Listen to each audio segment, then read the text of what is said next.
Hello friends, आज हम एक और वीडियो के साथ आपके बीच आए हैं और इसमें हम डिस्कस कर रहे हैं कि जो HP टेट में प्रीवियस ईयर में आए हुए क्वेश्चंस हैं फिज़िक्स के, उनको सॉल्व कैसे करेंगे। पहले हमारी अप्रोच होगी कॉन्सेप्ट से, हमने किस तरह से प्रॉब्लम को सॉल्व करना है, ये हमारी अप्रोच होगी। तो क्वेश्चन हम बता देते हैं। क्वेश्चन है moment of inertia of A solid sphere of mass 5 kg। Question है दिस, ये क्वेश्चन है moment of inertia of a sphere of mass 5 kg and radius 1 meter is given by, ये क्वेश्चन है। मोमेंट ऑफ इनर्शिया की बात हुई है और आपने क्या करना है, मोमेंट ऑफ इनर्शिया फाइंड करना है। ऑप्शंस है हाफ किलोग्राम मीटर स्क्वायर, दूसरा ऑप्शन आपको दिया है 2 किलोग्राम मीटर स्क्वायर, तीसरा ऑप्शन है 1/5 किलोग्राम मीटर स्क्वायर और लास्ट ऑप्शन है 5 किलोग्राम मीटर स्क्वायर। ये क्वेश्चन था और आपने क्या करना था, राइट ऑप्शन ऑप्ट करना था, राइट ऑप्शन चूज करना था। बहुत ही सिंपल सा कॉन्सेप्ट है, रोटेशनल मोशन +1 से लिया गया है। सीधा सा क्वेश्चन है moment of inertia. Moment of inertia का सबसे पहले आपको नॉलेज होना चाहिए। जिस तरह से लीनियर मोशन में मास होता है, उसी तरह से अगर हम बात करते हैं रोटेशनल मोशन की, तो हम बोलते हैं मोमेंट ऑफ इनर्शिया। समझ रहे हैं आप बात को? मतलब it is mass equivalent in rotational motion.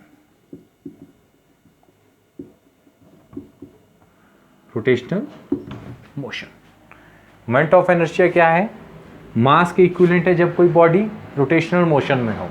तो अगर आप बात करते हैं moment of inertia of a sphere solid sphere, अगर आप सॉलिड स्फीयर की बात करते हैं, स्फेरिकल है, सॉलिड स्फीयर है, तो इसका मोमेंट ऑफ इनर्शिया होता है 2/5 mr²। m इसमें मास होता है, r होता है रेडियस ऑफ स्फीयर। सही है। और ये मोमेंट ऑफ इनर्शिया पूछा किससे है? Along any diameter.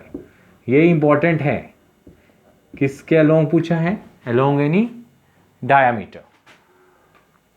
Is it right? अब देखिए, आपने डायरेक्ट इक्वेशन यूज करनी थी। I is equal to 2/5 mr²। I will be equal to 2/5, mass is 5 kg, then it is 5, r is 1 square, it will be 2 kilogram metre square. देखिए units यहाँ से आ जाते हैं, मास का यूनिट किलोग्राम होता है, r का मीटर, तो मीटर स्क्वायर। तो ये आपका राइट ऑप्शन है, it is the right option. Very simple.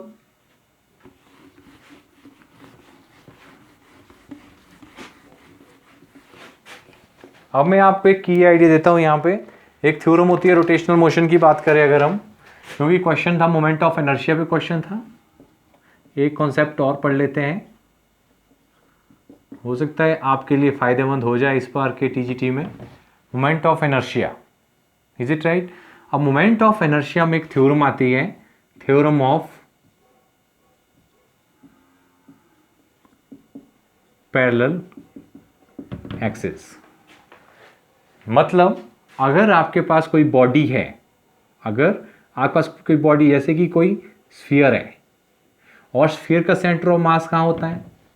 Centre में ही होता है।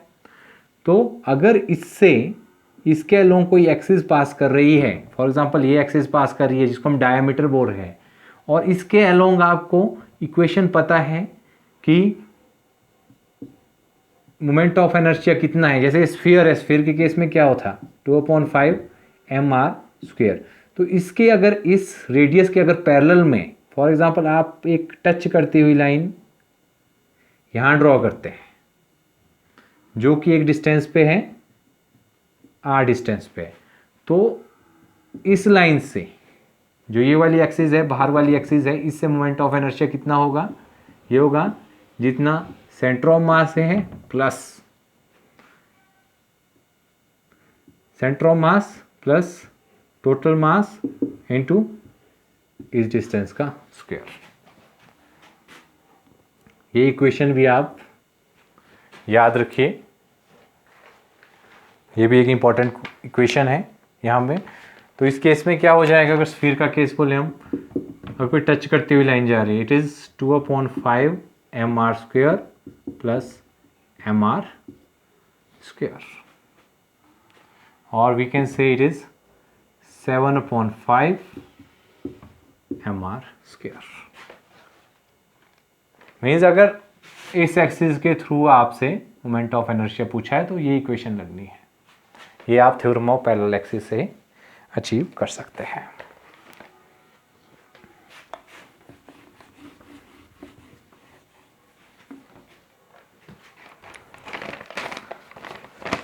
अब देखिएगा एक और क्वेश्चन है 10+1 से। A long spring is stretched by 2 centimetre and potential energy is U। आपको पता है कि जब आप किसी स्ट्रिंग को स्ट्रेच करते हैं तो उसमें क्या हो जाती है, एक एनर्जी स्टोर हो जाती है। वर्क डन जो करते हैं आप स्ट्रेचिंग में, वो वर्क डन स्टोर होता है in terms of potential energy. तो वही बात की है यहाँ पे कि भाई ये बोल रहे हैं, जैसे सोचो ये कोई रिजिड स्पोर्ट है, क्वेश्चन पूछा है +1 का टॉपिक है।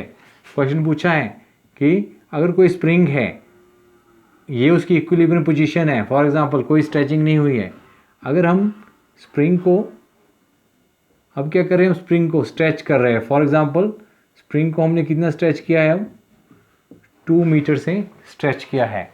तो जो इसमें एनर्जी स्टोर होती है, पोटेंशियल एनर्जी इज U। तो इसमें पोटेंशियल एनर्जी कितनी स्टोर होती है, U।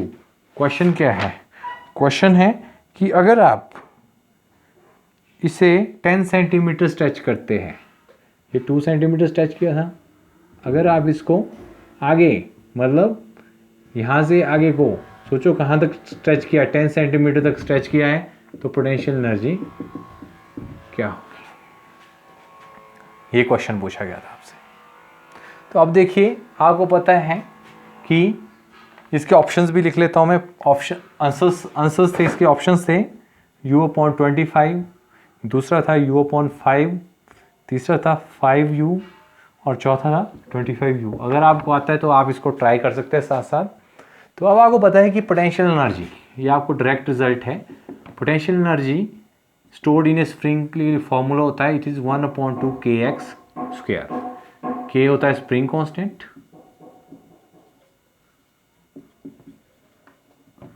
और जो x होता है, x की बात करता हूं मैं, डिस्प्लेसमेंट, स्क्वायर की बात नहीं कर रहा मैं, इस x की बात कर रहा हूं, displacement from mean position, from mean position.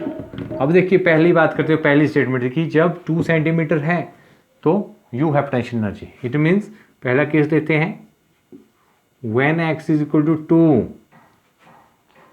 हम यूनिट छोड़ रहे हैं अभी, तो पोटेंशियल एनर्जी कितनी हो बोल रहे हैं, U। तो यहाँ पुट करते हैं हम, यहाँ पे तो पोटेंशियल क्या, U is equal to 1/2 k, x की प्लेस पे क्या पुट करेंगे, 2 square, U is equal to 1/2 k into 4,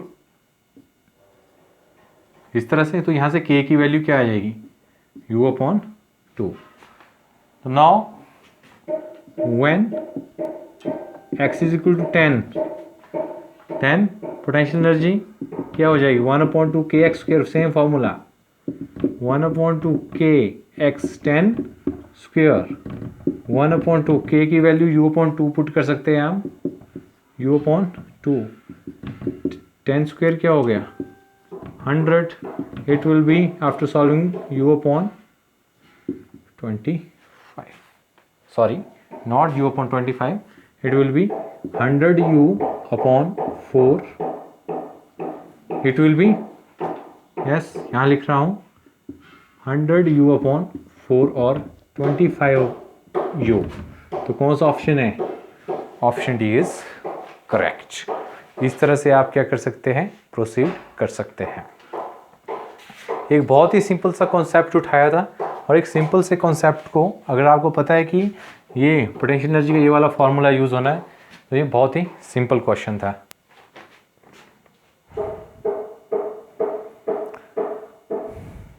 okay great.